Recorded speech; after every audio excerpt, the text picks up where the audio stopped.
Sur une route encore humide après la pluie, une minuscule créature luttait pour rester en vie. En passant par là, une jeune femme la remarqua. Touchée par cette fragile petite vie, elle la ramassa délicatement et la ramena chez elle pour en prendre soin. Elle ne savait pas vraiment de quel animal il s'agissait, mais elle se dit qu'elle pouvait au moins tenter de le sauver. Dans le creux de sa main, le petit animal se tortillait sans arrêt, transi de froid et visiblement affamé. La jeune femme lui prépara un peu de lait, et l'animal s'y jeta aussitôt, buvant goulûment. Repu, il se blottit calmement dans sa main, la laissant lui essuyer le corps. À partir de ce jour, elle s'en occupa avec soin chaque jour. Peu à peu, le petit reprit des forces et une fine couche de poils doux commença à recouvrir son corps. Les jours passèrent, et le petit animal apprit à tenir sa nourriture tout seul.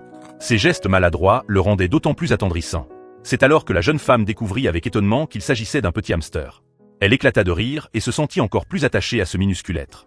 Le hamster, lui aussi, semblait reconnaître celle qui lui avait sauvé la vie, et ne la quittait presque jamais. En grandissant, il devint espiègle et plein de malice. Il aimait faire des pitreries pour faire rire la jeune femme, et la laissait parfois tirer doucement sur ses moustaches. Il adorait se regarder dans le miroir et passait de longues minutes à se nettoyer le visage, comme s'il voulait toujours rester présentable.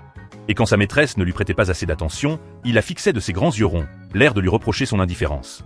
Son moment préféré restait celui du bain. Dès que l'eau commençait à couler, il sautait dans le bassin, s'amusant joyeusement à éclabousser partout. En le voyant si vif et heureux aujourd'hui, la jeune femme repensait souvent à ce jour de pluie où elle l'avait trouvé, trempé et sans force.